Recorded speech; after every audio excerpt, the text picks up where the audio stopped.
J'ai beaucoup aimé le DIMS cette année, cette formule encore plus innovante. C'est pour moi l'occasion de faire un tour d'horizon des innovations et des nouvelles technologies en 2 jours, et c'est du vrai concentré de qualité. Donc le top pour nous qui avons besoin de sortir la tête de l'eau de temps en temps.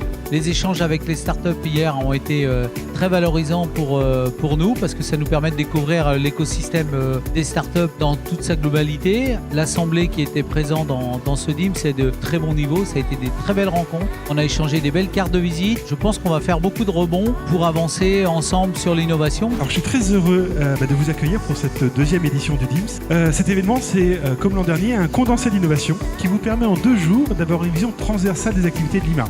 Un petit mot sur l'IMA, on est notre 3e année d'existence et on confirme notre rôle de plateforme d'échange des responsables innovation. Avec 77 entreprises adhérentes, nous avons 5 do tanks en cours et puis nous avons fait 10 deep dives par exemple cette année.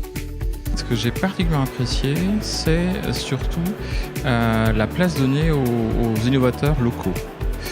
J'ai trouvé que leur approche était fraîche. Ce qui est très intéressant au DIMS, c'est qu'on peut avoir des retours d'expérience de la part de sociétés utilisatrices, mais également des présentations de start-up, de solutions effectivement innovantes. Puis ce mixte dans un seul lieu permet des échanges.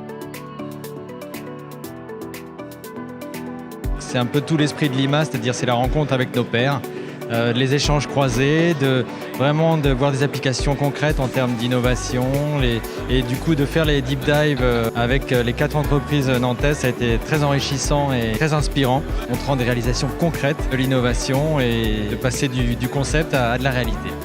Premièrement, la qualité de ce qu'on voit, c'est-à-dire que les gens arrivent avec le meilleur de ce qu'ils ont, que ce soit les startups, les fournisseurs, les acteurs innovants.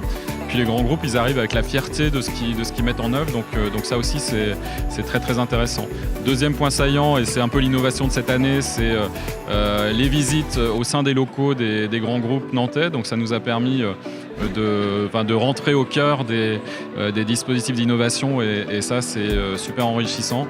J'ai apprécié énormément les retours d'expérience de terrain des 4 sociétés qui se sont données énormément à la tâche de présenter leur projet, la réalisation, les difficultés qu'ils ont pu rencontrer.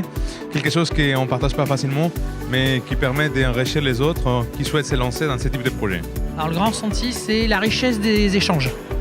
Tous les collègues qui ont participé au Deep Dive chez nous, qui ont fait des présentations, des démos, et même qui étaient là présents hier soir ou cet après-midi, je trouve que le niveau de discussion, le niveau des questions qu'ils ont eues était très très très très bon. Je pense que le DIMS c'est une belle réussite et notamment la grande nouveauté de cette année, c'était les mini deep dive et qui ont eu beaucoup de succès chez nos adhérents. Et je pense que ce qu'on peut noter sur ces deep dives, c'est d'une part la variété des sujets qui ont été exploités, mais aussi le fait que des grandes institutions, Société Générale, La Poste, EDF, SNCF, qui sont vues parfois comme des grandes institutions qui ont parfois des difficultés à évoluer, sont capables de se remettre en question et d'innover à tous les étages de l'entreprise.